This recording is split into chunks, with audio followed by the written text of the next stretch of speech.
Gênesis capítulo 4, nós vamos ler do verso 1 ao verso 16.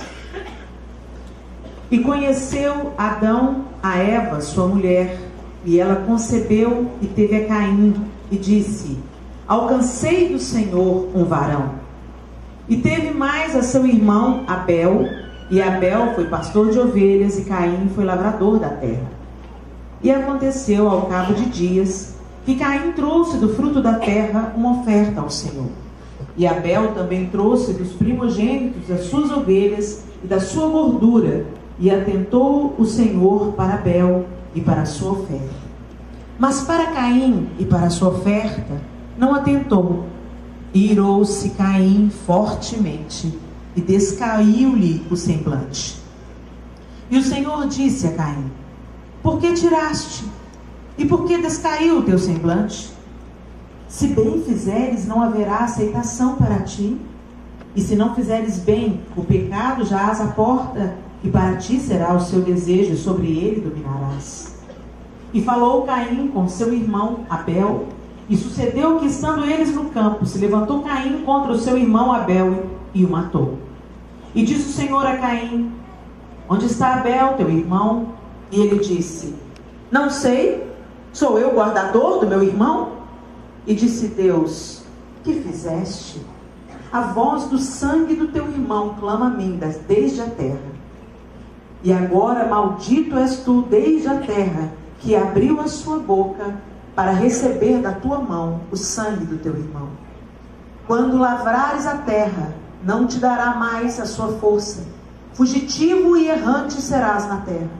Então disse Caim ao Senhor: é maior a minha maldade que possa ser perdoada. Eis que hoje me lanças da face da terra, e da tua face me esconderei, e serei fugitivo e errante na terra. E será que todo aquele que me achar me matará? O Senhor, porém, disse-lhe: portanto, qualquer que matar a Caim, 7 vezes será castigado. E pôs um sinal em Caim, para que não o ferisse qualquer que o achasse. E saiu Caim de diante da face do Senhor, e habitou na terra de Nod, na banda do oriente do Éden.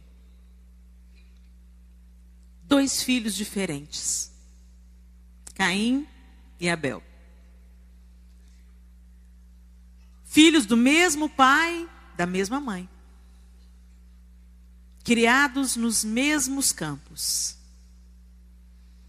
Certamente tinham o mesmo sotaque. Comiam a mesma comida. Por que que numa casa onde filhos são criados da mesma maneira, com o mesmo afeto, com o mesmo carinho, com a mesma atenção dos pais, cada um segue um caminho? A gente encontra, infelizmente, na mídia, nos estudos de psicólogos e psiquiatras, pessoas totalmente desvirtuadas dentro de uma família aparentemente saudável. 4 irmãos, 4 foram criados da mesma forma. Talvez seja essa a sua história. Talvez você mesmo já vivencie isso. Você e seus irmãos podem ter sido criados na igreja, com a mesma orientação, com o mesmo amor, com o mesmo ensino, estudaram talvez nas mesmas escolas, tiveram as mesmas oportunidades, mas hoje você está aqui buscando a face do Senhor e talvez tenha um irmão seu levando uma outra vida. O que leva seres humanos que têm oportunidades parecidas tomarem caminhos totalmente diferentes, terem uma identidade distorcida? E a gente vê nesse exemplo forte da palavra de Deus, Caim e Abel. E essa história, ela nos ensina muitas coisas. Aí no início da Bíblia está também a indicação do início da distorção do nosso caráter, da nossa identidade. Como assim, Helena? Nós não somos muito diferentes de Caim. Nós vamos entender por quê. Quando Deus rejeitou o sacrifício de Caim e aceitou e recebeu o sacrifício de Abel, Deus não estava rejeitando apenas o sacrifício em si, mas também não estava rejeitando a pessoa de Caim. Deus estava rejeitando a atitude, a intenção, o coração de Caim. A nossa atitude determina onde nós vamos chegar. Como assim, Helena? Caim foi lá e prestou um sacrifício e Abel também prestou um sacrifício. Mas se a gente prestar atenção, a gente vê a diferença dos dois. Abel pegou das primícias. Ele separou o melhor do gado e o melhor das gorduras. No coração de Abel havia quebrantamento, desejo realmente de dar a Deus a melhor parte, porque ele reconhecia que Deus era digno. E Caim ofereceu apenas uma parte da sua colheita. Assim como muitas vezes você procura as menores notas da sua carteira na hora da oferta. Deixa eu ver se eu tenho trocado. Não tenho trocado. Só tem uma nota de R$50? Não, isso eu não vou dar não. Isso mostra quem é que manda em nós. Nós somos dominados pela nossa vontade, nós somos dominados pela nossa necessidade, ou nós somos dominadas por Deus? A Bíblia diz, quando Samuel estava esperando vir o filho de Jessé para que fosse ungido rei, que quando Eliabe entrou, Samuel logo pensou, é ele. Ele é bonito, ele é alto, tem porte de guerreiro, é como Saul. E Deus falou, Samuel, não atente para a aparência, porque eu olho o coração.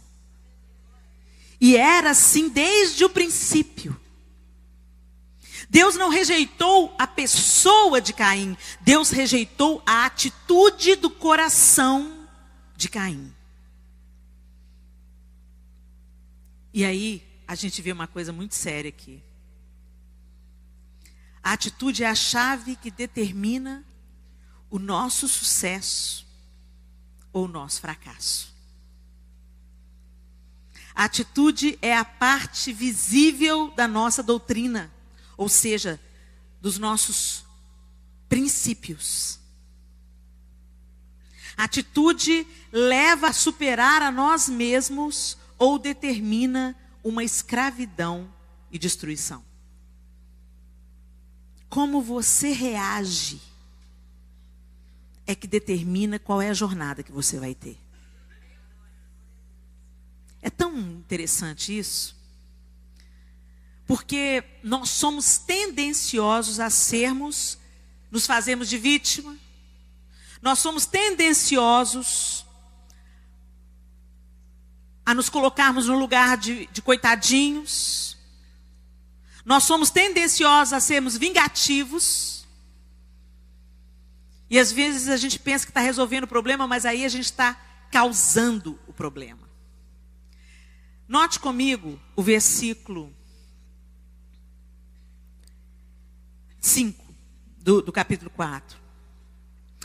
Mas para Caim e para a sua oferta não atentou. E irou-se Caim fortemente e descaiu-lhe o semblante. E o Senhor disse a Caim, por que tiraste? E por que descaiu o teu semblante? Se bem fizeres, não haverá aceitação para ti. Foi aí que começou o assassinato de Abel. Não foi na hora que Caim levou Abel para o campo. Foi na hora que ele, quando viu que Deus rejeitou a sua oferta e aceitou a oferta do seu irmão, ficou irado e descaiu-lhe o semblante. E Deus logo confrontou: por que você está irado? Se você não fizer o bem, você não vai ser aceito. O fácil é a gente culpar Deus por alguma coisa errada, mas a gente não muda de atitude. E por causa disso, nossa identidade está sendo manipulada pelas trevas. Nós não somos tudo o que Deus sonhou que nós fôssemos. Assim como Caim não foi tudo que Deus sonhou que ele fosse. Vocês acham que Deus formou Caim para ser um assassino? Quando Eva deu à luz a Caim, ela disse: olha que lindo. Alcancei do Senhor um varão. Ela começou a vida de Caim bendizendo ao Senhor. Na palavra de Deus a gente vê 1000 exemplos de mães que não fizeram a mesma coisa. Às vezes deram à luz em meio a muitas dores e falaram: foi-se a glória, e cabode, não sei mais o quê. Mulheres que colocavam no filho aquilo que elas estavam sentindo, o nome daquilo que elas estavam sentindo. Mas com Caim não foi assim. Ele foi bem-vindo. Nós nos desvirtuamos dos sonhos de Deus para nós. E é nós que fazemos isso. Somos nós. Nossas atitudes. Porque a nossa atitude não pode ser baseada nas circunstâncias. Como assim, Helena? Se você basear a sua atitude nas circunstâncias, você vai ficar paralisado. Você não pode escolher o que acontece com você. Pode. Tem coisas que a gente escolhe, mas as circunstâncias muitas vezes são adversas à nossa vontade. Às vezes as circunstâncias que você nasceu, a família que você nasceu, a condição financeira da sua família, o bairro onde você nasceu, a escola onde você estudou. Você não escolheu seus pais, você não escolheu seus irmãos, você não escolheu sua condição financeira. Não é isso? Mas se você colocar a sua força nisso, a sua atitude for baseada nisso, você não vai muito longe, não. Se você teve uma história difícil, como a maioria dos brasileiros, se aconteceu alguma coisa na sua infância, como aconteceu com a maioria dos brasileiros, se você foi vítima de bullying, ou de abuso sexual, ou de qualquer outra coisa, ou sua mãe morreu, seu pai morreu cedo, então você vai estar fadado a ser infeliz para o resto da vida? Não. Não está. Mas o que determina isso é Deus? Não, é a sua atitude. Gente, é muito mais sério do que a gente pensa. Tem um caso de um moço que chama Joel. E o Joel era aquela pessoa que sempre respondia assim: como é que você está, Joel? Se melhorar, estraga. E aí, Joel, você está bom, Joel? Se melhorar, estraga. E aí a pessoa que ficava observando isso, o pastor que ficava observando o Joel, falava: não é possível que é uma pessoa que é tão feliz assim o tempo inteiro. E aí chegaram para o Joel e falaram: Joel, escuta, você nunca tem um dia ruim, não? Eu tenho. Eu sempre tenho circunstâncias que pode ficar ruim, mas eu não deixo. Mas como você não deixa? Eu levanto todo dia, eu acordo todo dia e penso: eu tenho 2 escolhas. Deixar que esse dia seja muito bom ou deixar que esse dia seja muito ruim. Então eu escolho que o dia seja bom. Aí a gente pensa, parece uma utopia. Tá, fantástico mundo de Bob, fantástico mundo de Joel. E aí um dia, o Joel era assim, e sempre, e esse pastor observando o Joel por longos anos. E passou o tempo, e ele ficou sem ver o Joel, mudou-se para outra cidade, e ele teve notícias do Joel. O Joel um dia, ele trabalhava num comércio, e ele estava fechando a porta do comércio, já era a porta de serviço do comércio, e aí ele foi abordado por assaltantes, colocado para dentro, porque os assaltantes iam roubar o estabelecimento. E aí ele fez um movimento, na verdade ele não estava querendo reagir não, mas os assaltantes entenderam que o Joel estava reagindo ao assalto, balearam o Joel. Aí correram com Joel para o hospital, aquele desespero, ele muito mal. E aí os médicos vieram em cima dele, os paramédicos, todo mundo socorrendo. E ele estava consciente, mas perdendo muito sangue. E perguntaram para ele, você tem alergia de penicilina? Você tem alergia? Começaram a perguntar se ele tinha alergia de alguma coisa. Ele falou assim, eu tenho! Aí os médicos todos pararam para prestar atenção em que ele tinha alergia. Eu tenho alergia de bala! Tira ela de mim!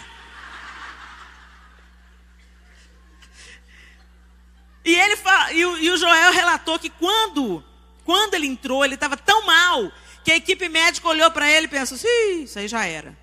Ele falou assim que a cara dos médicos dizia, esse aí foi pro saco, empacotou. E aí quando ele gritou, eu tenho! Aí os médicos pararam e deram atenção para ele. Eu tenho alergia de bala. Aí disse que a equipe médica caiu na gargalhada. Você tira isso de mim, eu estou vivo. Me tratem como se eu estivesse vivo, porque eu estou. Conclusão, ele foi operado, ficou muito grave, mas sobreviveu. E o Joel sobreviveu porque ele teve uma atitude positiva. Essa bala eu não quero no meu corpo. Vocês estão, todo mundo não estão me ligando, não? Espera aí que eu vou arrumar um jeito de chamar a atenção de vocês. Você tem alergia? Eu tenho, de bala. E aí passou o tempo, e aquele pastor encontrou de novo com Joel, ficou sabendo dessa história. Disse, Joel, tem alguma coisa, Joel, que você se arrepende? Ele falou assim, olha, eu me arrependo de não ter trancado a porta direita aquele dia.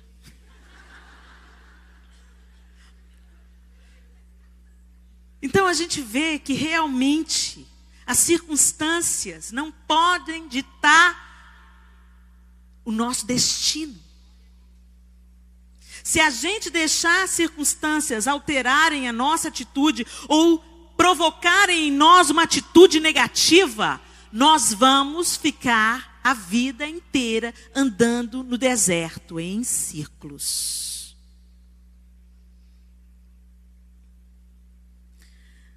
A atitude não pode ser baseada na formação. O passado está fora do seu controle, mas depende de você permitir ou não que ele governe o seu presente. Tem gente que fica, vida, céus, azar, arrastando o passado num saco de lixo, pela vida fora. Pela vida fora eu vou bem sozinha. Sozinha não, Jesus já entrou na sua vida. Está segurando esse saco de lixo porque se Jesus fala, vinde a mim todos que estáis cansados e sobrecarregados, e eu vos aliviarei, tomai sobre vós o meu jugo, porque o meu fardo é leve e suave.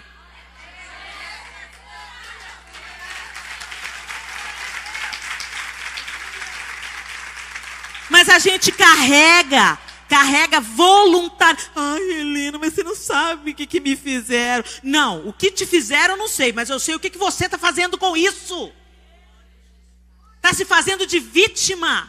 Você não é coitadinha, você é filha do Deus vivo.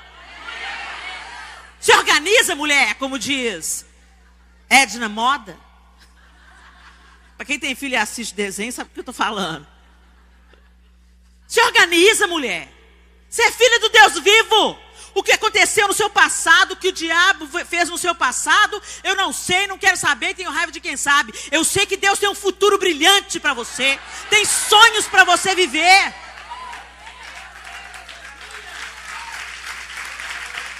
Agora, enquanto você continuar dando ibope para o seu passado, o diabo vai continuar te aprisionando. Helena, você não sabe o que me aconteceu? Não, mas eu sei o que aconteceu comigo. Eu fui molestada sexualmente, eu comecei a ser molestada sexualmente quando eu tinha 2 anos de idade. Era uma pessoa da minha família, era um tio. Isso destruiu a minha autoestima, destruiu a minha vida, roubou a minha inocência. Quando eu entrei na adolescência, eu tinha medo de tomar banho.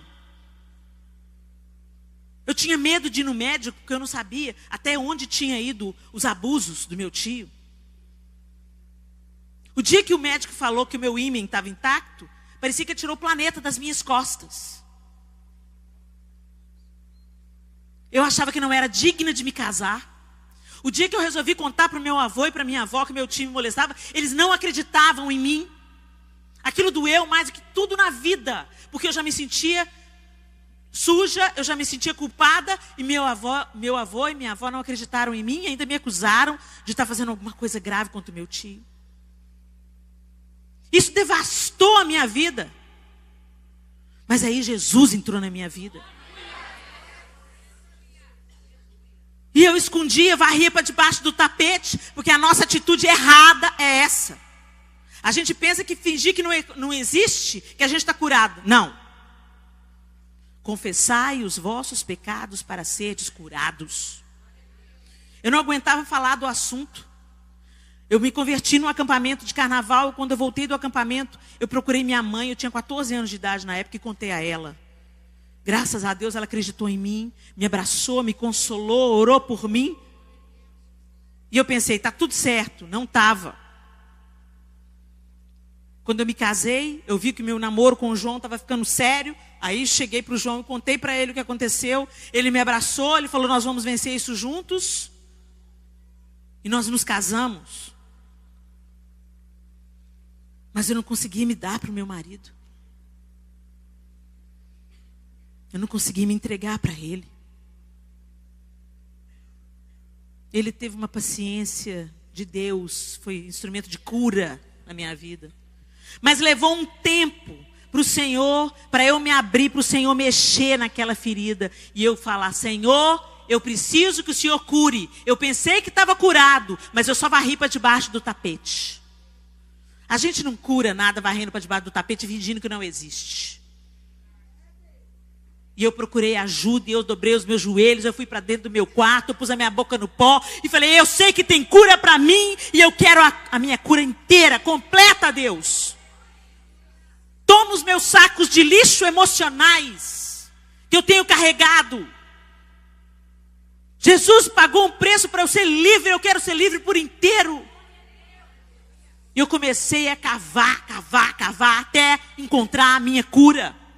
Até eu conseguir contar para outra pessoa, e para outra pessoa, e para outra pessoa, e para outra pessoa, e até o dia que Deus me colocou na frente de um auditório, e falou assim, conta para todo mundo o que aconteceu na sua vida. E eu falei, não vai dar não. Conta, Helena. Não, Senhor. Não, é muita exposição, é muita exposição. Não, isso é muito íntimo. Se é o Senhor que está falando mesmo, faz a Ana Paula sair do lugar dela lá e vir falar comigo. E eu pregando, no púlpito. Eu nunca mais vi a Ana Paula fazendo isso. Ela saiu do lugar dela e veio em mim e falou no meu ouvido assim, conta tudo.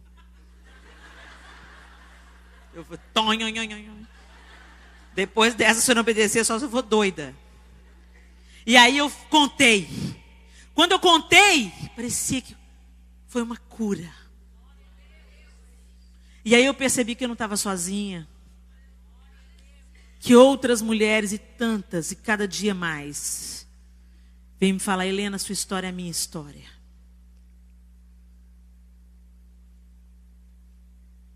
O Senhor nos chama para nós nos livrarmos dos nossos sacos de lixo. Eu podia continuar varrendo para debaixo do tapete. Eu podia continuar odiando meu tio. Eu podia continuar tendo um casamento meia boca. Mas eu tive uma atitude de buscar o dono da cura e dizer, eu quero entregar todos os meus sacos de lixo. Eu quero me expor para essa cura. Eu quero confessar aquilo que me atormenta. E eu quero que o Senhor me cure. E Ele fez. Não tem nada na minha vida hoje que me prenda a esse passado. E Deus transformou a minha história de ruína em triunfo. E tem abençoado tantas mulheres. Porque eu sou especial? Não. Porque simplesmente eu tive a atitude que Deus estava esperando que eu tivesse, para que eu fosse curada. Ele deu essa oportunidade para Caim. Quando ele perguntou a Caim, por que você ficou bicudo, meu filho? Era a hora do Caim, falou assim, oh, Deus, o Senhor me rejeitou. E aí ele certamente ouviria de Deus: não, cabeção, eu não te rejeitei, mas dá uma sondada no seu coração, caboclo. Abel trouxe o melhor dele para mim. Você está me dando seus restos. Eu quero você por inteiro. Eu quero seu coração por inteiro, Caim. Eu tenho sonhos para você, cara. E se você ficar nessa meia boca, eu também vou ter que ficar meia boca com você. Não, ele não quis saber. Deus ainda deu a dica. O pecado está à porta. Se você dá trela para ele, vai te dominar. Fique esperto. E nem assim. A nossa atitude também não pode ser baseado em limitações. Ah, mas eu sou preta. Ah, mas eu sou magra. Ah, mas eu sou branca. Ah, mas eu sou loura. Ah, mas eu sou gorda. Ah, mas eu sou pobre. Ah, eu só tenho o 4º ano do grupo. Essa foi do baú, né?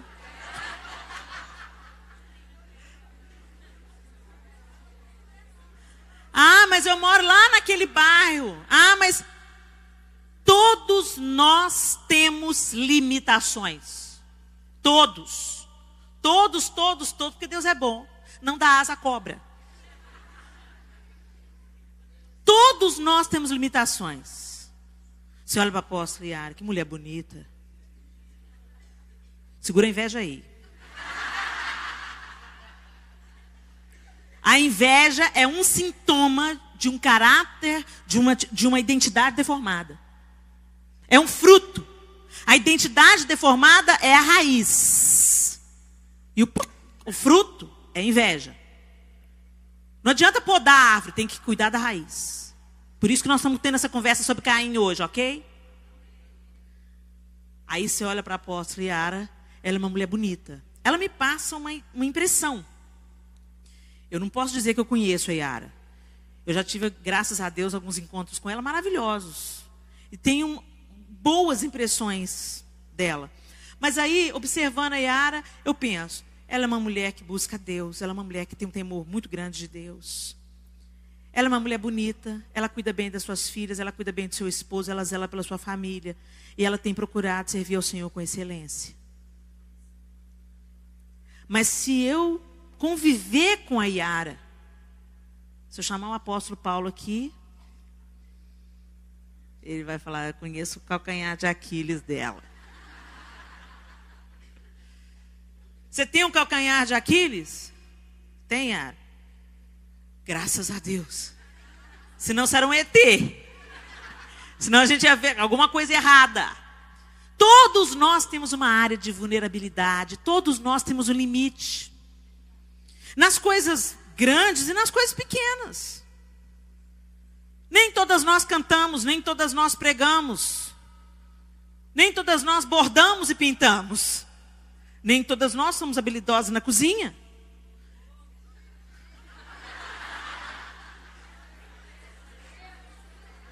Busca de Deus que Ele te dá o dom, irmã. Aí a outra lá pensou assim: Deus que me livre, eu que não quero. Deixa eu te falar.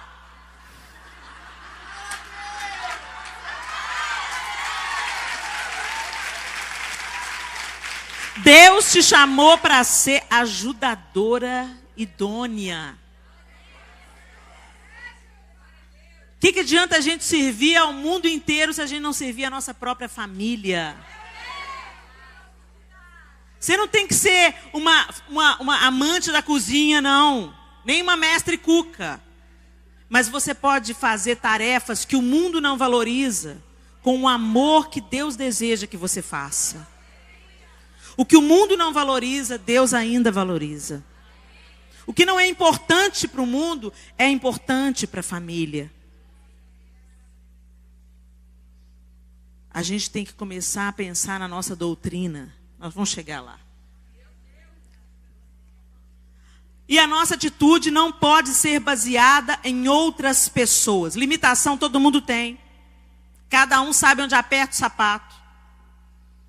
Então não põe desculpa nos seus limites. Ah, mas eu não posso. Talvez você não possa cozinhar, mas pode passar roupa.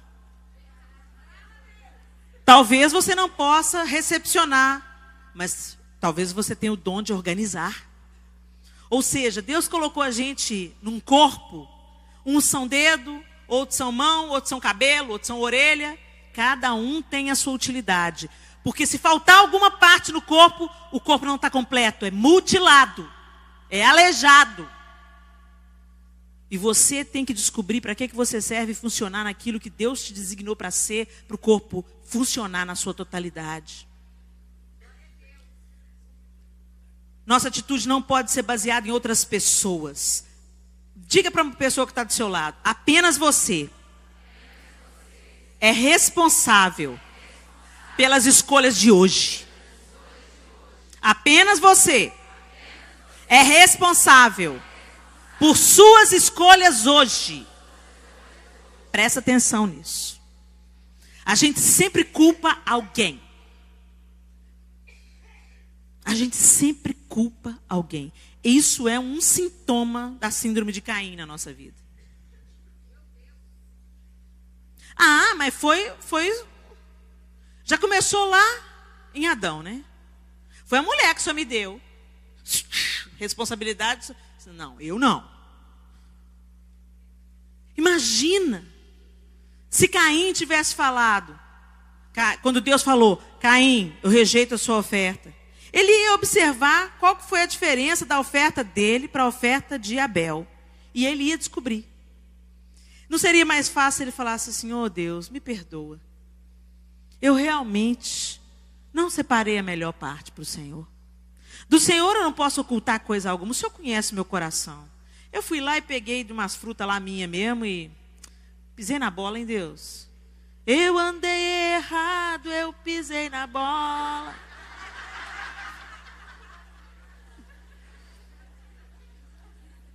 E Deus ia falar, quero te abraçar, quero te beijar.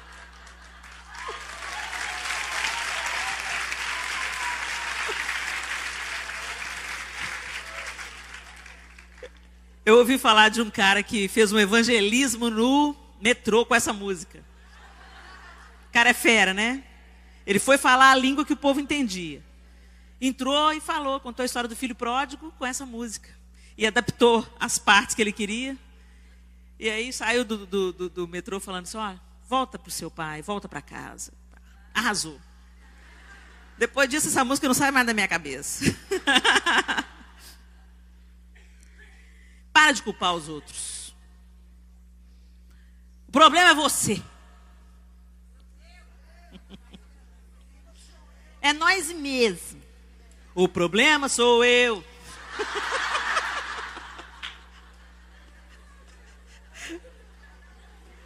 O diabo é um oportunista. Ele usa a arma que a gente coloca na mão dele. A gente é especialista de culpar alguém pelo nosso fracasso. Mas peraí, o Deus do universo, onipotente, onipresente, onisciente, deu o único filho que ele tinha para morrer no nosso lugar e nos reconciliar com ele. E aí vem um picareta, pecador como você, apronta com você e você fala, ah, meu mundo caiu. Minha vida está toda travada. É porque o meu pai, o meu tio, o meu irmão, o meu patrão. E Deus?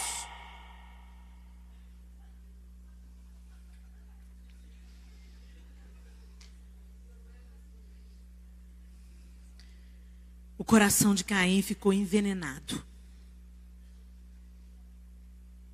O coração da gente, a Bíblia diz que sobre todas as coisas que a gente guardar, a gente deve guardar o coração, porque dele procede as saídas da vida. Presta atenção nessa palavra de Deus. Guarda sobre tudo que se deve guardar. Guarda o teu coração. O coração da gente é igual uma estufa. Pensa comigo numa estufa de... Como é que chama aquelas flores bonitas, raras? Orquídeas. Pensa comigo numa estufa de orquídeas. A estufa é o ambiente propício para que a flor, para que a semente floresça. Não é isso? Então tem todo um cuidado, e aquele ambiente da estufa é propício para que as plantas se desenvolvam. E os pensamentos são sementes. As sementes que são plantadas na estufa vão determinar se vai dar orquídea ou erva daninha. Que tipo de pensamentos que você tem? Quando Caim viu a reação de Deus diante da oferta de seu irmão, ele tomou como algo pessoal, como rejeição. Olha os pensamentos que tomaram Caim, gente. Os sintomas que tomaram Caim. Não assumir responsabilidade. Viver um estilo de vida que compete. Orgulho ou vergonha. Qualquer um dos dois é você no centro. Quando você sente orgulho, você se sente superior aos outros. Quando você sente vergonha, você se sente menor do que os outros, mas é você que está no controle todo o tempo. Espírito crítico que vem do orgulho ou da vergonha. E questionamentos sobre Deus, sobre os métodos de Deus e sobre o tempo de Deus. É isso que aconteceu com Caim. Ele não aceitou a parte da responsabilidade dele. Ele começou a competir com o irmão dele, no coração dele, porque por que Deus aceitou a dele? Vou matar! Ele decidiu matar porque estava com inveja, ciúmes do seu irmão.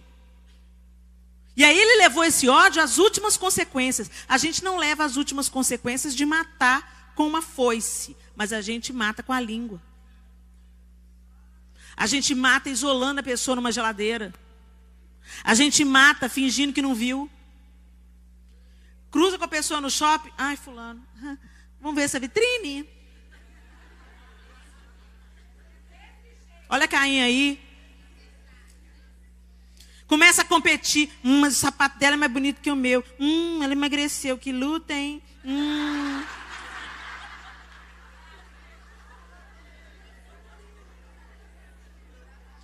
Acho que eu já disse isso aqui. Corta o cabelo. Você nunca falou que o cabelo da mulher era lindo. Quando ela cortou, você falou: por que cortou? Era tão bonito. Você está feliz com a sua televisão de 14 polegadas. Aí a vizinha compra a de LED. Aí seu dia fecha.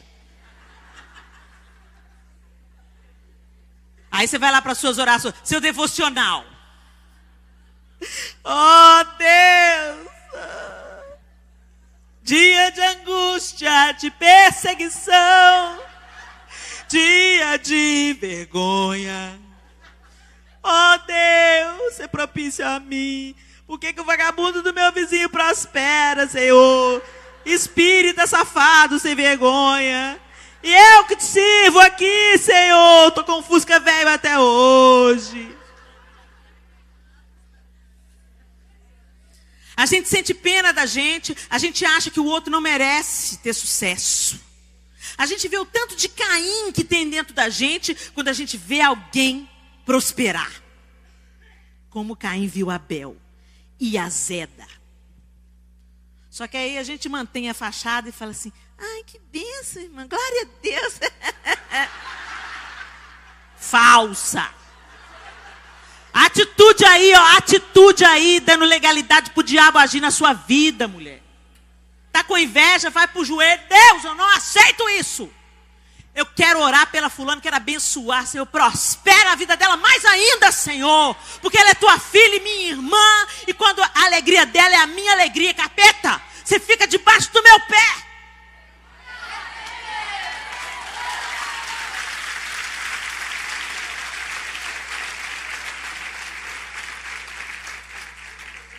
Para de competir.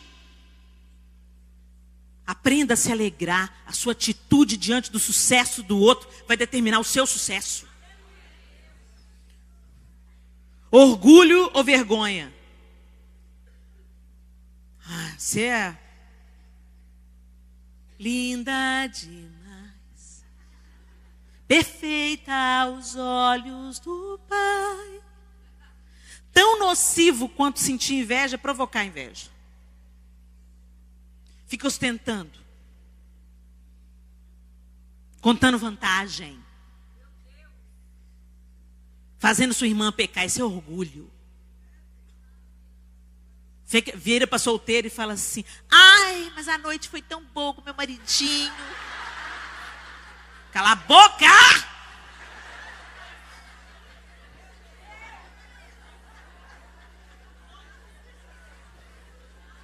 Não provoque inveja. Ah, mas os meus filhos são os melhores filhos do mundo. Ah, meus filhos são inteligentes, meus filhos são muito crentes, meus filhos... Deus vai tocar nisso aí, viu? Você aprender a depender dele, parar de empinar o nariz e esfregar sua vitória na outra, diante da outra. Tudo que você tem, é Deus que deu, bem. Não é para se orgulhar, não. Se a gente tem que se gloriar em alguma coisa, que a gente se glorie na cruz de Cristo. Não é por merecimento, é pela graça. Pela graça, irmã. Vergonha. Aí é outro extremo. Ai, eu não posso. Ai, eu não tenho. Ai, eu não sou. Ai. Você apruma, mulher. Deus é contigo. Você não pode mesmo nada, não. Mas Deus vai na frente, abrindo o caminho, quebrando as correntes, tirando os espinhos. É na nossa fraqueza que o poder de Deus é aperfeiçoado.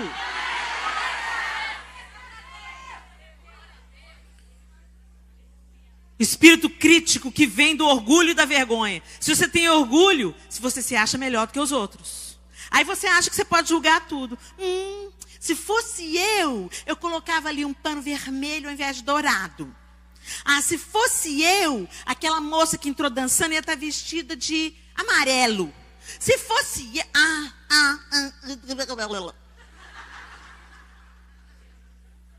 A gente acha que a gente tem que dar opinião para tudo. Baixa a bola. Dá sua opinião se pedirem. Não, mas sabe o que é? Porque eu acho. Vai orar. Para de achar, vai orar. Esses achômetros sempre dá problema.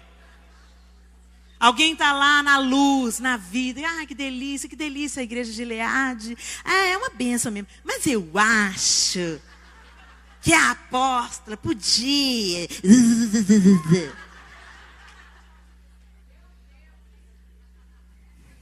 De repente, Caim achou também. Quer saber? Se a gente for continuar lendo o capítulo, saiu da presença de Deus e foi fazer a vida dele. Construiu uma cidade longe de Deus. Vocês acham que ele prosperou? A gente constrói a vida. Sabe, quem acha muito fala assim: ah, sabe o que eu acho? Que esse negócio de igreja está dando muito problema, sabe? Muito falatório. Uns ganham muito dinheiro às custas da fé. O outro cobra tanto para fazer o show gospel. Quer saber? Eu vou servir Deus lá em casa. E quanto a palavra de Deus que diz para a gente não deixar de congregar? E quanto a palavra de Deus que diz para a gente suportar uns aos outros em amor? E quanto a palavra de Deus que diz para a gente exortar em amor? Para a gente caminhar junto? Para levar as cargas uns dos outros? Você é tão espiritual que agora você está escrevendo sua própria Bíblia.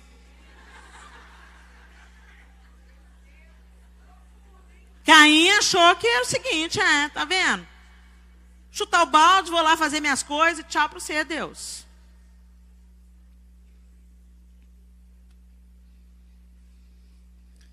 Rejeição. Rejeição é um sintoma da síndrome de Caim na nossa vida. Ai, ninguém me ama, ninguém me quer, ninguém me chama de meu amor. Ninguém me reconhece, trabalho. Nem muito obrigada. Atitude. Gente, eu sei que é difícil. Nós somos humanas. Somos gente. Mas a gente tem que crescer. A gente tem que amadurecer nessa vida cristã linda. E seguir a estrada que Deus tem pra gente. E se a gente ficar amarrada nessas picuinhas, nessas mesquinharias, nós não vamos ser revestidas da autoridade que Cristo nos dá através de uma identidade curada. Deixa Deus tocar nisso aí e arrancar isso aí da sua identidade. Para de ser como Caim, divorciada de Deus. Não, Helena, mas eu venho na igreja, eu faço a obra de Deus, mas está divorciada de Deus. Porque a verdade de Deus não é a sua verdade, é na sua boca, não na sua atitude.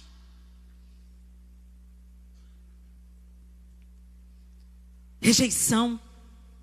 Quando você tem a certeza de quem você é em Deus, até quando te rejeitam, você enxerga nisso uma possibilidade de crescimento. Essa semana eu postei no Twitter. Dói a gente ser rejeitado, não convidado para o aniversário.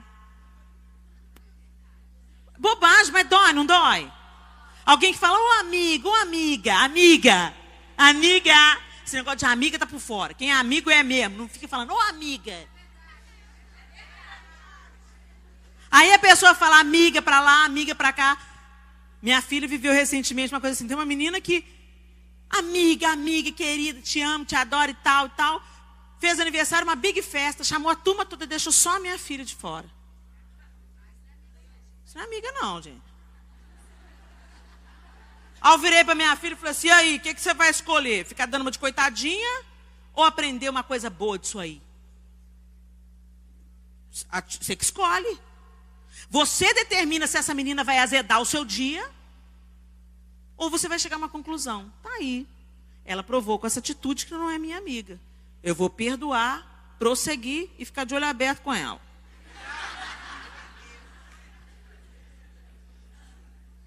A gente tem que aprender, gente. Mas você não vai ficar, ninguém me ama. E o amor de Deus, mas ninguém me chamou para a festa. Não foi só uma que não te chamou para a festa, mas é assim mesmo. Para de sentir pena de você, porque você não é coitadinha. Sua atitude muda. Aí a rejeição começa a fazer você fundamentar a vida numa mentira. Quando Deus perguntou para Caim, ele se sentiu rejeitado. Ele escolheu a atitude errada. O coração dele já estava com uma atitude errada quando ele escolheu a oferta. Aí Deus não aceitou a oferta e falou para ele, se você fizer o que é certo, é claro que você vai ser aceito. A ficha ainda não caiu. Ele deu vazão para raiva, para ressentimento.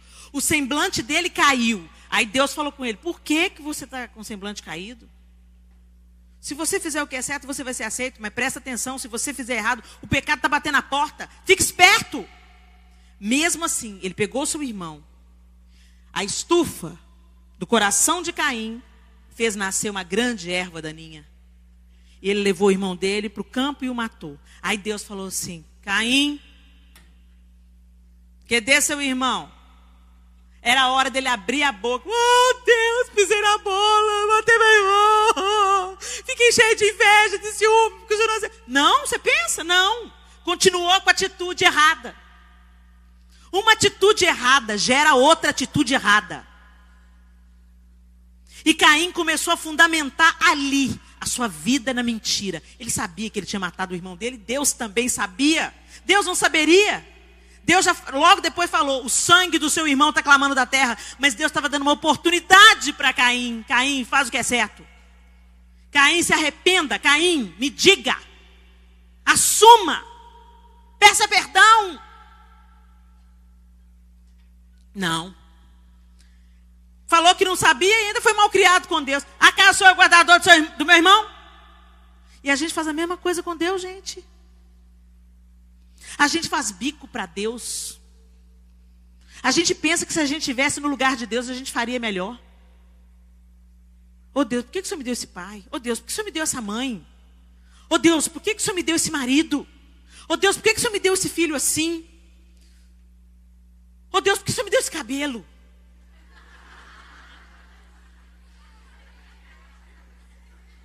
Melhor ter cabelo do que ser careca, bem. É atitude. Ah, mas eu sou gorda. Não, olha para outro prisma. Você só está ampliando o patrimônio do seu marido.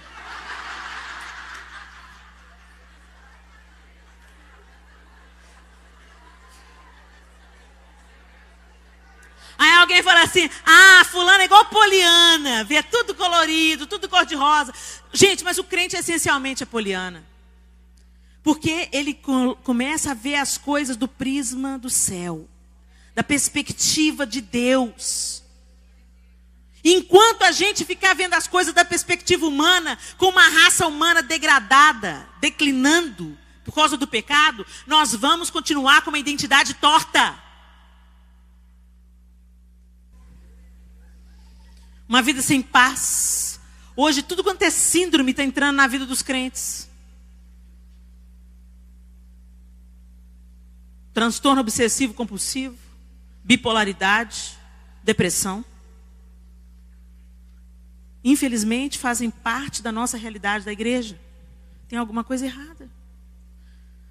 Tem algum lugar em Deus que nós ainda não acessamos. Eu reconheço que há problemas físicos que devem ser tratados por médicos, sim. Graças a Deus pelos psiquiatras, psicólogos, pelo antidepressivo. Mas Deus não quer que a gente viva a vida assim.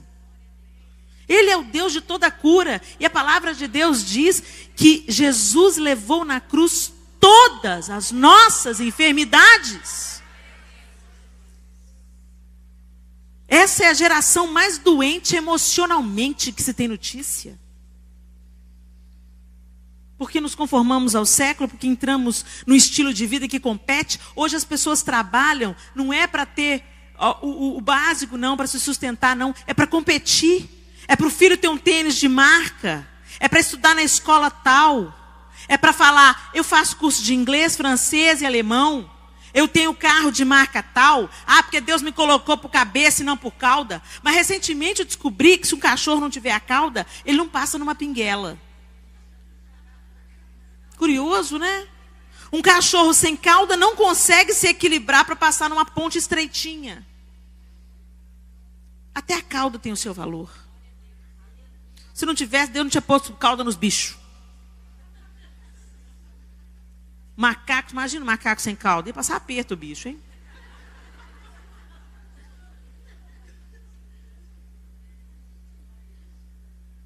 A gente entra nessa cantilena que o mundo canta. Abandona a família em nome do ministério. Nosso primeiro ministério é a nossa casa. Quando cuidamos da nossa família, estamos cuidando da obra de Deus. O primeiro ministério instituído por Deus, família. Deus instituiu a família antes de instituir a igreja. A igreja é feita de famílias. E todos os problemas graves que nós temos hoje dentro das nossas igrejas, nasceram dentro das famílias. Então eu vou desempenhar o ministério quando a minha casa estiver em ordem. Eu não vou negligenciar a minha casa em nome do ministério. Isso é fuga. Isso é mentira. Até aí vocês estão junto comigo, gente? Vocês entenderam? Ok. Então nós já temos consciência de que se nós não tivermos uma atitude certa no nosso coração, que nasce na estufa e nas sementes, alguma coisa vai desandar na vida. Deus espera.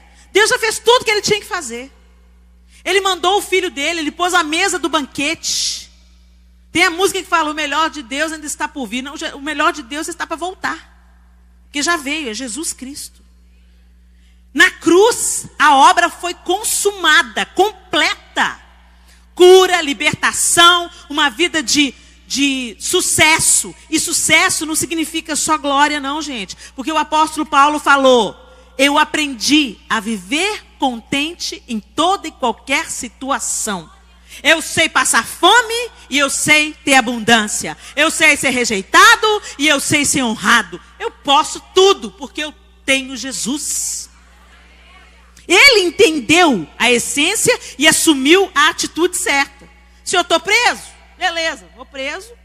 E a guarda pretoriana inteirinha vai ser evangelizada, porque você tem que ficar acorrentado em mim. Isso é um cara de atitude. Ah, me dá um pão aí. Não tenho ouro nem prata, mas o que eu tenho te dou. Em nome de Cristo Jesus, levanta e anda. Esses homens experimentaram algo que nós precisamos de experimentar. Os discípulos eram 11 borra-botas e um traidor. Antes do Espírito Santo. Antes de Pentecoste. Para mim, a maior evidência da ressurreição de Jesus é a mudança drástica que os discípulos sofreram. Gente, os caras estavam com medo. Pedro negou Jesus porque estava com medo de ser morto também. Esse mesmo Pedro, alguns anos mais tarde, falou assim, me crucifica de cabeça para baixo, porque eu não sou digno de morrer na mesma posição do mestre. O que aconteceu com o covardão do Pedro? Ele viu Jesus ressurreto. E ele experimentou o Espírito Santo e sua plenitude. Eles foram revestidos de autoridade. E recebereis poder ao descer sobre vós o Espírito Santo. E sereis minhas testemunhas, tanto em Jerusalém como em toda a Judeia e Samaria e até os confins da terra. Até eu voltar, porque até hoje os discípulos fazem diferença, influenciam a nossa vida. O que aconteceu com esses 11 homens que nós precisamos acessar na nossa vida cristã? Eles ganharam uma nova identidade pelo Espírito Santo, assumiram a atitude certa. Vão prender, vão matar. Então vão prender, pode matar, pode prender. Paulo e Silas cantando. E a gente perde o ônibus e pragueja. Eles estavam encarcerados. E cantando louvores. Hoje o meu avião atrasou. É impressionante um atraso de um avião. Como é que o povo vira bicho? Eu estou com medo da Copa. Vou fazer um retiro espiritual de 1 mês, no meio do mato. Porque eu não estou com medo do sistema brasileiro, não estou com medo do povo. O povo perde a estribeira, quer bater na atendente, que não é ela que dirige o avião. Ah, que absurdo, não sei o quê. Gente, às vezes Deus está livrando a gente de um acidente no ar, pelo amor de Deus, sossega o facho. Aí você tem que orar para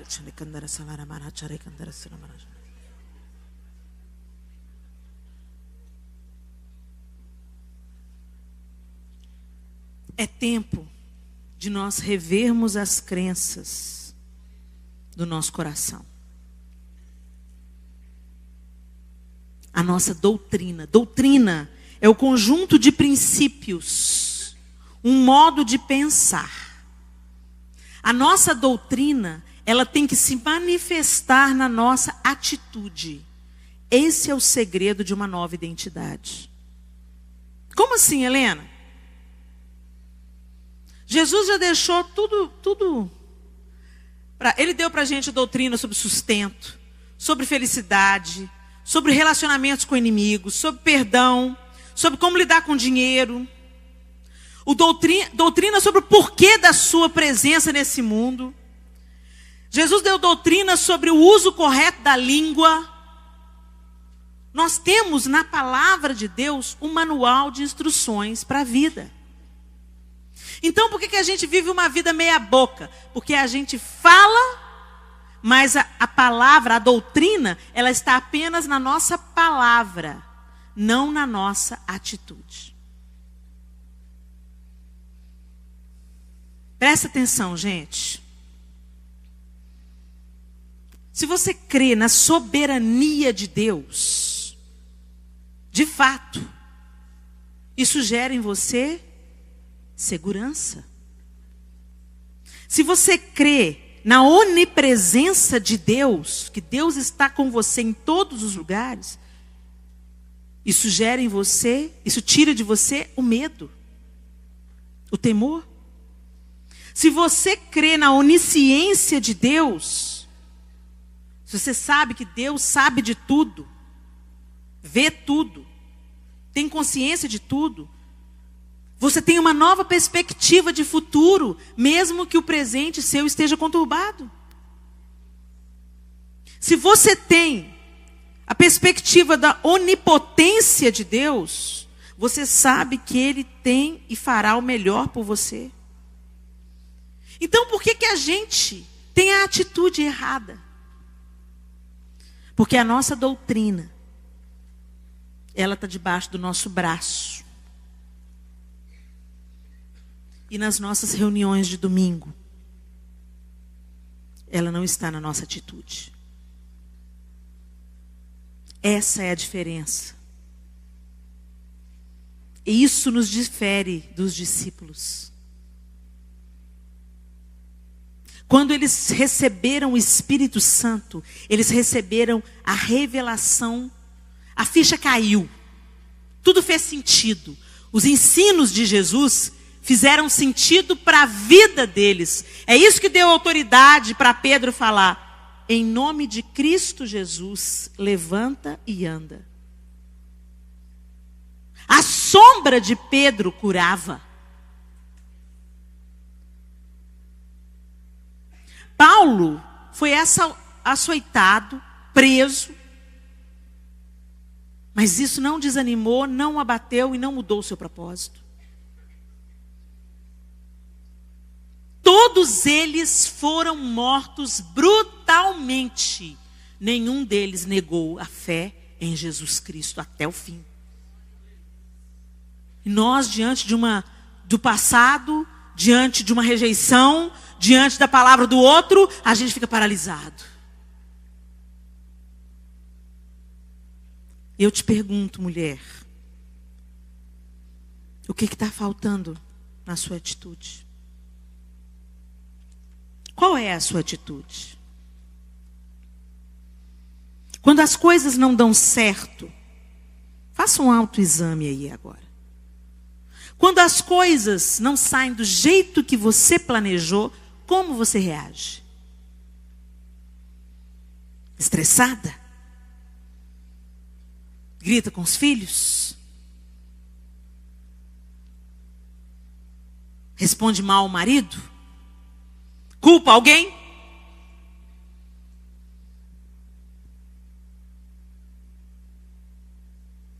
Quando alguém trai você,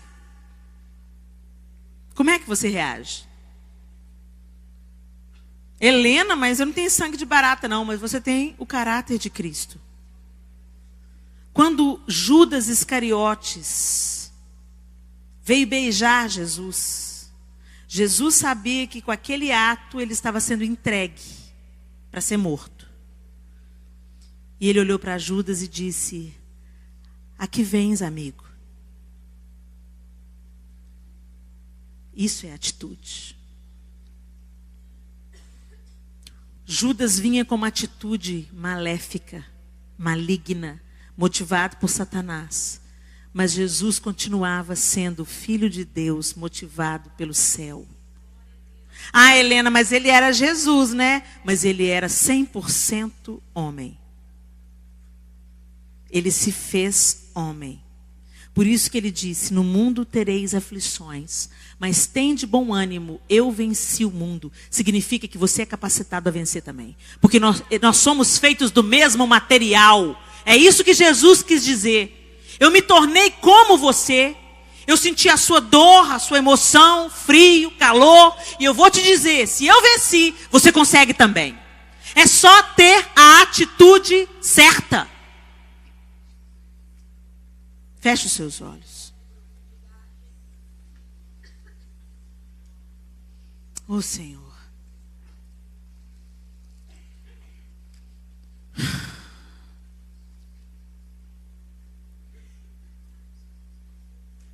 O que te governa?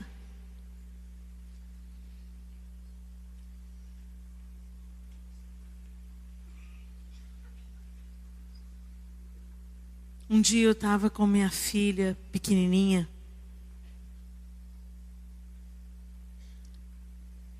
Eu estava na casa dos meus pais num almoço de domingo. E a Clara fazia um drama quando ela ia ser corrigida.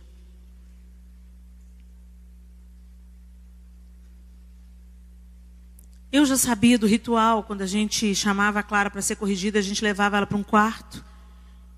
Explicava para ela por que ela ia ser corrigida com a vara. Esperava ela se acalmar. E aplicávamos 3 varadinhas no bumbum dela.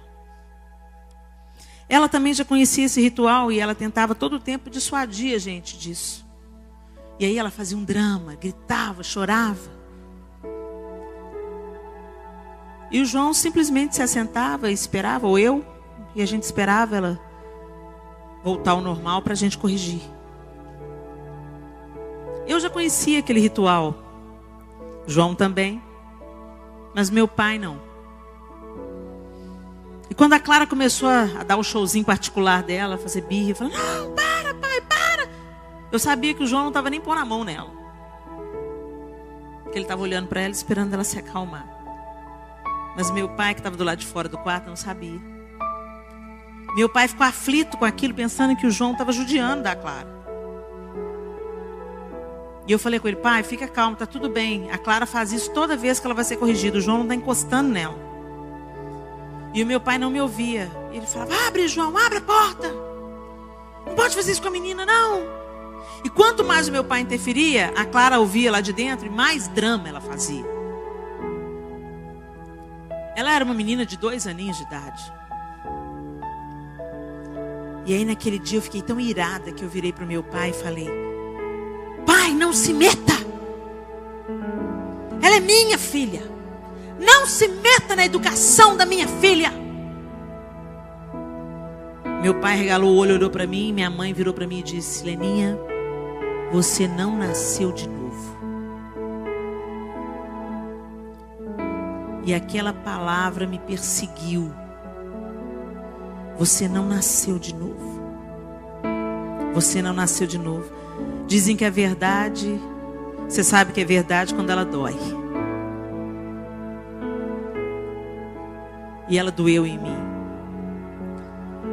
E aquela fala da minha mãe me fez entrar mais fundo e começar a pedir a Deus para me mudar. E isso gerou a minha libertação e a todas as mudanças que Deus fez na minha vida. Mas começou com uma verdade dura que eu tive que assumir. Quem é nascido de novo floresce uma nova vida. A gente está mudando de religião. A gente passa para crente, vira evangélico, mas a nossa vida não floresce. As atitudes continuam erradas. O coração continua um coração de Caim. Deus não olha a aparência. Não interessa o que você faça para Deus. Porque Deus não olha a aparência. Ele vê o coração. E Deus não se compraz em sacrifícios. Um coração compungido e contrito. É esse que Ele não desprezará. Talvez você tenha baseado a sua fé, a sua confiança no seu fazer. Eu vou à igreja, eu dou o dízimo. Eu participo de atos proféticos. Eu uso a roupa certa. Eu tenho ministério. Mas eu tinha tudo isso e eu fazia tudo isso quando eu ouvi da minha mãe: Leninha, você não nasceu de novo. Eu não nasci de novo porque eu continuava com o coração de Caim. Rebelde, orgulhosa, invejosa. E aquela frase, ela foi como uma sonda que o Espírito Santo lançou no profundo do meu coração, revelando o meu real estado. Louvado seja Deus, porque doeu muito, muito, muito, muito, mas gerou transformação. A nossa vida tem que florescer. A nossa atitude diante da vida tem que mudar. Uma palavra de esperança tem que se achar na boca da igreja de Cristo em dias maus. Uma atitude diferente tem que se ver na igreja de Cristo em dias de uma crise absoluta moral. Um olhar compassivo e perdoador tem que se achar na igreja de Cristo em dias de preconceito e violência. E não é algo que a gente produza. É Cristo em nós, mudando a nossa atitude. Talvez você hoje seja como Caim. Se sente rejeitado, se sente diminuído. Tem a sensação de que Deus tem filhos preferidos e você ficou por último. E aí você assumiu uma atitude na defensiva. Você tem raiva de Deus, no fundo, no fundo. Ou então bem no raso, no raso. Não, Helena, não tenho não. Tem sim. Quando as pessoas falam sobre a paternidade de Deus, te dá até coceira nos ouvidos. Você consegue olhar para Jesus com um olhar: ah, Jesus, meu Salvador, morreu na cruz por mim. Ah, o Espírito Santo. O Espírito Santo é meu professor, meu consolador, que me ajuda nos dias difíceis. Mas quando fala Deus Pai, o tempo fecha. Porque você acha que Deus te deve alguma coisa, né, Caim? Você acha que Deus te tomou alguma coisa que você tinha direito? Você tomou uma atitude de divorciar de Deus. Você vem na igreja, você fala de Deus, você até prega o evangelho, mas seu coração está divorciado de Deus. Oh, mulher, Deus te diz nessa noite: acaso se você não fizer o bem, você não vai ser aceita. Filha, se você tiver a atitude certa, você não vai ser aceita, filha.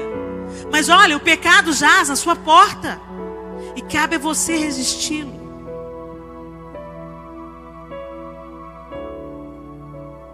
Eu quero orar por você. Mulher que está com raiva de Deus.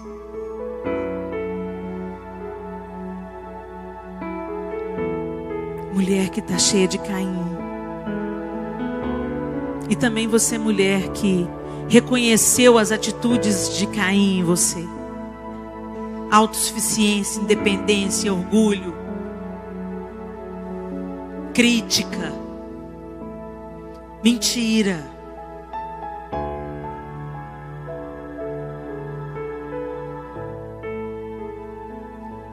Depende de você. Você já foi comprada. O preço já foi pago. Eu quero te convidar a vir ao altar do Senhor, pedir perdão para Ele. Senhor, eu quero fazer diferente de Caim. Eu quero reconhecer que eu tenho tido a atitude errada. Eu tenho tido o coração errado, a motivação errada. Senhor, eu me divorciei do Senhor. Eu me isolei do Senhor. Eu acho que o meu trabalho substitui o relacionamento com o Senhor. Então eu tenho trabalhado para o Senhor. Mas eu estou longe do Senhor. Me perdoa, Senhor, porque minhas reações são as piores. Eu sou vingativa, eu sou invejosa. Eu acho que o Senhor me deve alguma coisa. Eu acho que o Senhor me usurpou alguma coisa. Se você se identificou com algumas dessas coisas que eu disse, se você se identificou com algumas das características de Caim, mas você não quer continuar como você está, eu queria que você, apenas você, ficasse de pé no seu lugar.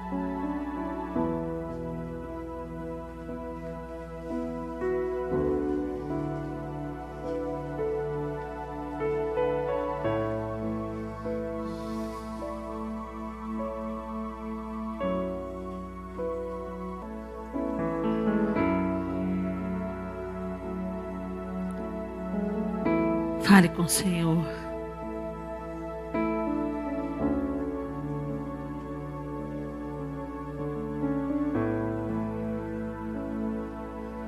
Sussurre ao Senhor a sua oração. Ah, Senhor, me perdoa. Tenha a atitude certa. Tenha a atitude que Deus espera de você. Me perdoa, Senhor. Eu tenho culpado os outros, eu tenho culpado as circunstâncias, eu tenho arrastado sacos de lixo ao longo da vida. Eu tenho murmurado, eu tenho falado mal dos meus irmãos. Eu tenho ficado triste com a conquista, com o sucesso do outro. Me perdoa, Senhor, porque a síndrome de Caim tomou meu coração. Eu não quero viver divorciada do Senhor.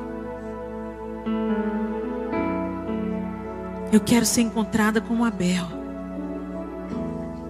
com a motivação certa, com o coração certo, com a atitude certa diante do Senhor.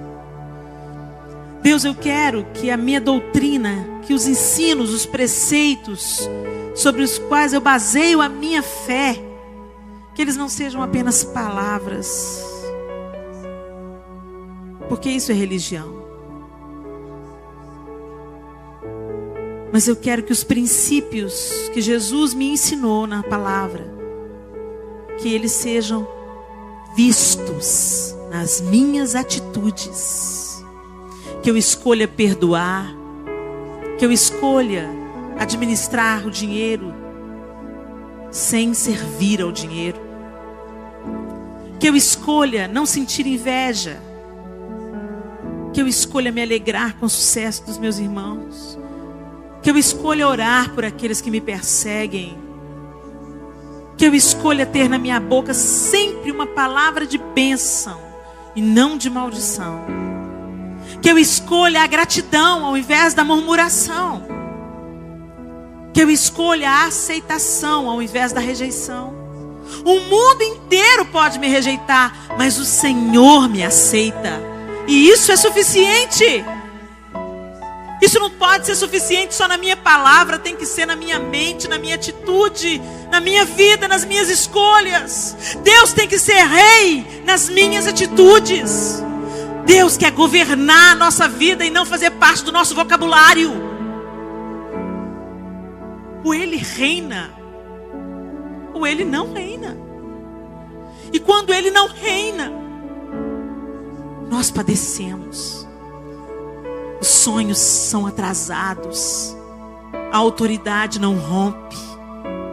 A identidade fica deformada. Deixa Deus reinar.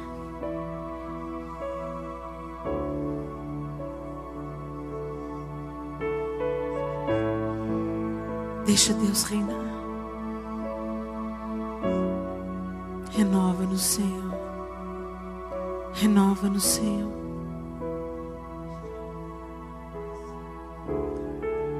Nós não queremos mais ficar da mesma forma que nós estamos.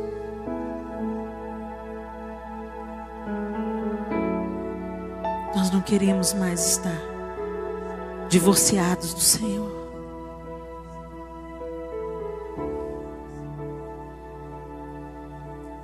Renova-me,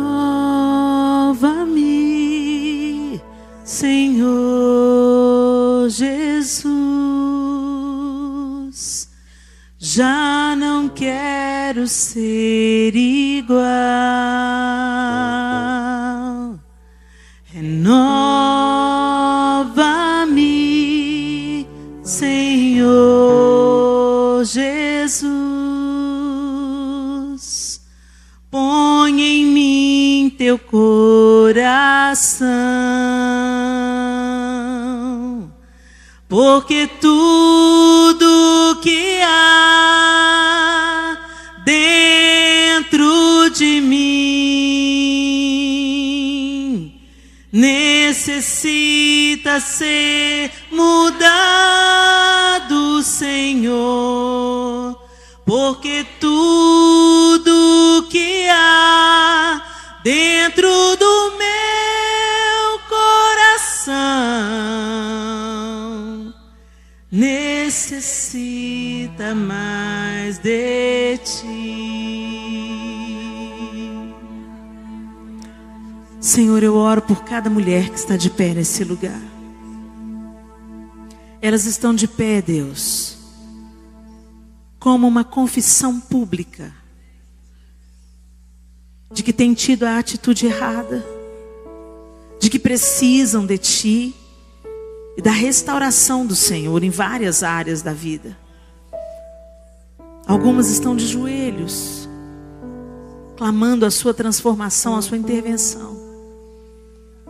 E nessa noite, Pai, eu oro para que o Teu Espírito Santo dê a essas mulheres a verdade da doutrina.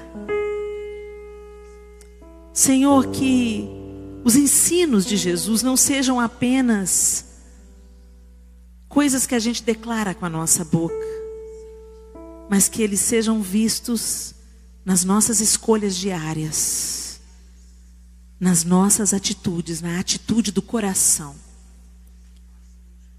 Senhor, guarda o coração dessas mulheres como estufas e seus pensamentos como sementes. Que elas vigiem os pensamentos, para que nessa estufa só nasça flores e não ervas daninhas. Fortaleça as minhas irmãs com a atitude certa, Senhor. Espírito Santo, ensine a elas. E que o espírito de Caim, que a síndrome de Caim, que empata a nossa vida, que aborta os teus sonhos, que se divorcia do Senhor, que essa síndrome caia em nome de Jesus na vida dessas mulheres. Não mais culparemos as circunstâncias, não mais culparemos o próximo, o outro, não mais culparemos as nossas limitações, não mais culparemos o nosso passado, mas nós vamos nos fortalecer no conhecimento de quem o Senhor é e de tudo o que o Senhor já conquistou para nós. Em nome de Jesus eu te peço que o Senhor faça isso na vida das minhas irmãs. Como igreja do Senhor, eu selo o coração de cada uma dessas mulheres, Pai, com um marco, um recomeço, uma nova consciência, para que a nossa identidade seja restaurada. Em nome de Jesus. Em nome de Jesus. Amém. Você pode cantar novamente. Renova-me,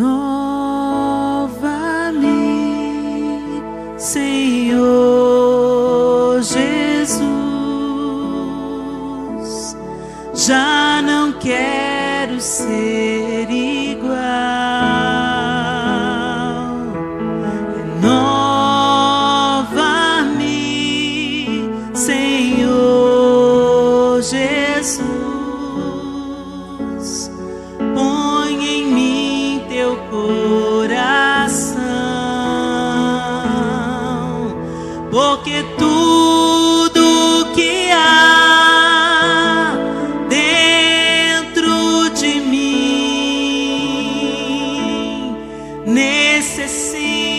ser mudado, Senhor, porque tudo que há dentro do meu coração necessita mais de ti, necessita mais de ti, necessita mais de ti, necessita mais de ti, necessita mais de ti.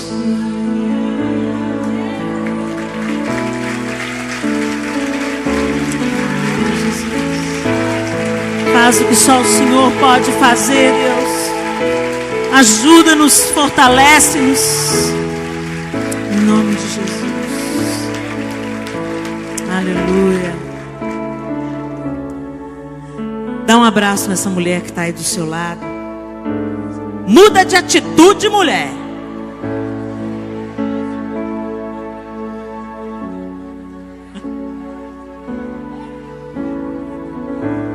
Aleluia.